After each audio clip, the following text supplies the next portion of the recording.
Hello mga kabarya, welcome again dito sa channel natin, All Coins PH 1611. Now, 1/2 new shekel. Ito yung barya sa bansang Israel, kaso bihira na po ito ngayon sa circulation. Meron, pero hindi katulad sa mga 1 shekel at saka yung 10 agorot. Kasi compare natin dito sa 10 shekel, 10 agorot, mas malaki kasi ito. Now, ito naman yung 1 shekel. So, malaki siya ng shape, pero maliit siya ng value compare dito.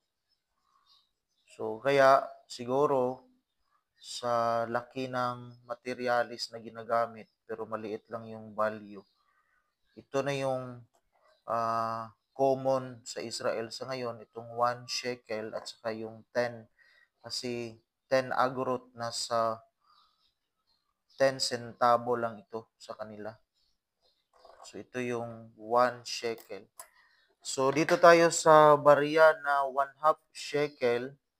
So, ito yung value niya. Again, bihira na po ito sa ngayon. So, kaya at least may nakuha tayo. So, meron siyang copper, aluminum at saka nickel. Copper niya is 92%. Saka aluminum naman niya is 6%. 2% naman kanyang nickel. So, dito may harp. Ito yung harp.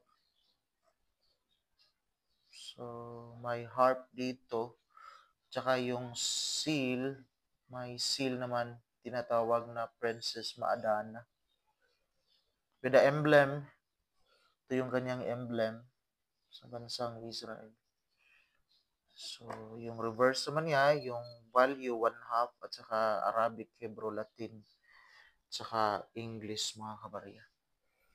Now, yung value nito, so nasa 1/2 kasi siya, so nasa 16 mahigit peso yung 1 shekel, nasa 8 peso.